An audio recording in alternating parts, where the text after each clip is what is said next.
Caminho a Cristo, capítulo 7. A obediência é um privilégio. Se alguém está em Cristo, nova criatura é. As coisas velhas já passaram, eis que tudo se fez novo. 2 Coríntios 5:17.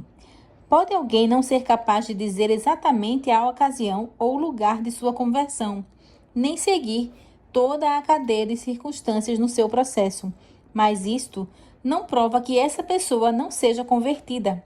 Cristo disse a Nicodemos: o vento assopra onde quer e ouves a sua voz, mas não sabes de onde vem nem para onde vai. Assim é todo aquele que é nascido do Espírito. João 3:8. Como o vento, que é invisível, mas cujos efeitos se podem claramente ver e sentir, assim é o Espírito de Deus em sua obra no coração humano. Essa virtude regeneradora que nenhum olho humano pode ver, gera na alma uma vida nova, cria um novo ser à imagem de Deus. Conquanto a obra do Espírito seja silenciosa e imperceptível, seus efeitos são manifestos. Se o coração foi renovado pelo Espírito de Deus, a vida dará testemunho desse fato.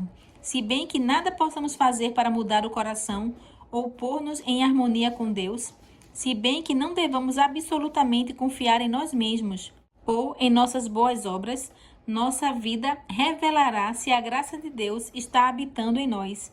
Ver se há mudança no caráter, nos hábitos e atividades. Será claro e positivo o contraste entre o que foram e o que são. O caráter se revela não por boas ou más ações ocasionais, mas pela tendência das palavras e atos costumeiros. É verdade que pode haver um modo de proceder exteriormente correto, sem o poder regenerador de Cristo. O amor da influência e o desejo da estima alheia poderão determinar uma vida bem ordenada. O respeito próprio poderá levar-nos a evitar a aparência do mal. Um coração egoísta poderá praticar ações generosas. Por que meios, pois, poderemos determinar de que lado nos achamos? Quem possui nosso coração? Com quem estão nossos pensamentos? Sobre quem gostamos de conversar? Quem é o objeto de nossas mais calorosas afeições e nossas melhores energias? Se somos de Cristo, nossos pensamentos com Ele estarão, e nele se concentrarão as nossas mais doces meditações. Tudo o que temos e somos, a Ele será consagrado. Almejaremos trazer a sua imagem, possuir seu espírito, cumprir sua vontade e agradar-lhe em todas as coisas. Os que se tornaram novas criaturas em Cristo Jesus produzirão os frutos do Espírito: amor, alegria, paz, longanimidade, benignidade, bondade, fidelidade, mansidão e domínio próprio. Gálatas 5, 22 a 23. Não se conformarão por mais tempo com as concupiscências anteriores, mas pela fé do Filho de Deus seguirão as suas pisadas. Refletir-lhe-ão o caráter e se purificarão, assim como ele é puro. As coisas que outrora aborreciam, agora amam, e aquilo que outrora amavam, aborrecem agora. O orgulhoso e presunçoso torna-se manso e humilde de coração. O vanglorioso e arrogante torna-se circunspecto e moderado. O bêbado torna-se sóbrio e o viciado puro. Os vãos costumes e modas do mundo são renunciados.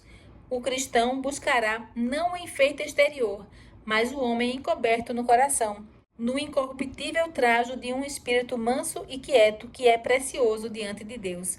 1 Pedro 3, 3 a 4. Não há evidência de genuíno arrependimento, a menos que se opere a reforma, restituindo o penhor, devolvendo aquilo que roubara, confessando os pecados e amando a Deus e ao próximo.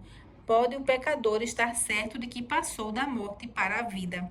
Quando, como seres pecaminosos e sujeitos ao erro, chegamos a Cristo e nos tornamos participantes de sua graça perdoadora, surge o amor em nosso coração. Todo o peso se torna leve, pois é suave o jugo que Cristo impõe. O dever torna-se deleite, o sacrifício prazer. O caminho que dantes parecia envolto em trevas torna-se iluminado pelos raios do sol da justiça. A amabilidade do caráter de Cristo se manifestará em seus seguidores. Era seu deleite fazer a vontade de Deus. Amor a Deus, zelo por sua glória, era o motivo dominante na vida de nosso Salvador. O amor embelezava e enobrecia todos os seus atos. O amor vem de Deus. O coração não consagrado não o pode originar nem produzir. Encontra-se unicamente no coração em que reina Jesus. Nós o amamos, porque ele nos amou primeiro. 1 João 4,19. No coração renovado pela graça divina, o amor é o princípio da ação. Modifica o caráter, governa os impulsos, domina as paixões, subjuga a inimizade e enobrece as afeições. Este amor, abrigado na alma, ameniza a vida e espalha ao redor uma influência enobrecedora. Há dois erros contra os quais os filhos de Deus, particularmente os que só há pouco vieram a confiar em sua graça, devem especialmente precaver-se. O primeiro, do qual já tratamos, é o de tomar em consideração as suas próprias obras, confiando em qualquer coisa que possam fazer a fim de pôr-se em harmonia com Deus. Aquele que procura tornar-se santo por suas próprias obras, guardando a lei, tenta o impossível. Tudo que o homem possa fazer sem Cristo está poluído de egoísmo e pecado. É unicamente a graça de Cristo pela fé que nos pode tornar santos.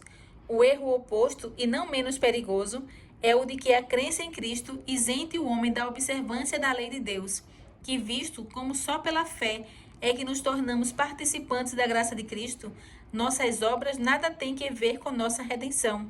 Mas notai aqui que a obediência não é mera aquiescência externa, mas sim o serviço de amor. A lei de Deus é uma expressão de sua própria natureza, é uma corporificação do grande princípio do amor, sendo daí o fundamento de seu governo no céu e na terra. Se nosso coração é renovado à semelhança de Deus, se o amor divino é implantado na alma, não será então praticado na vida a lei de Deus? Implantado no coração o princípio do amor, renovado o homem segundo a imagem daquele que o criou, cumpre-se a promessa do novo concerto. Porei as minhas leis em seu coração e as escreverei em seus entendimentos. Hebreus 10:16. E se a lei está escrita no coração, não moldará ela a vida? A obediência, nosso serviço e aliança de amor, é o verdadeiro sinal de discipulado. Assim diz a Escritura. Porque esta é a caridade ou amor de Deus, que guardemos os seus mandamentos. 1 João 5:3. Aquele que diz, eu conheço-o e não guarda os seus mandamentos, é mentiroso, e nele não está a verdade. 1 João 2:4. É a fé, e ela só, que em vez de dispensar-nos da obediência, nos torna participantes da graça de Cristo, a qual nos habilita a prestar obediência. Não ganhamos a salvação por nossa obediência, pois a salvação é dom gratuito de Deus e que obtemos pela fé, mas a obediência é fruto da fé. Bem sabeis que ele se manifestou para tirar os nossos pecados, e nele não há pecado. Qualquer que permanece nele não peca. Qualquer que peca não o viu nem o conheceu. 1 João 3:5-6. Aí é que está a verdadeira prova. Se habitamos em Cristo, se o amor de Deus habita em nós, nossos sentimentos, nossos pensamentos, nossas ações estão em harmonia com a vontade de Deus, tal como se expressa nos preceitos de sua santa lei. Filhinhos, ninguém vos engane. Quem pratica a justiça é justo, assim como ele é justo. João 3:7. A justiça está definida no padrão da santa lei de Deus, expressa nos 10 preceitos dados no Sinai. A chamada fé em ação, que professa desobrigar os homens da obediência a Deus, não é fé, mas presunção. Pela graça sois salvos, por meio da fé. Efésios 2:8. Mas a fé, se não tiver as obras, é morta em si mesma. Tiago 2:17. Jesus disse de si mesmo, antes de descer à terra, deleito-me em fazer a tua vontade, ó Deus meu. Sim, a tua lei está dentro do meu coração. Salmo 48. E justamente antes de ascender para o céu declarou, tenho guardado os mandamentos de meu Pai e permaneço no seu amor. João 15:10. Diz a Escritura, nisto sabemos que o conhecemos, se guardarmos os seus mandamentos. Aquele que diz que está nele também deve andar como ele andou. 1 João 2:3-6. Pois também Cristo padeceu por nós, deixando-nos o exemplo, para que sigais as suas pisadas. 1 Pedro 2, 21. A condição de vida eterna é hoje justamente a mesma que sempre foi, exatamente a mesma que foi no paraíso, antes da queda de nossos primeiros pais.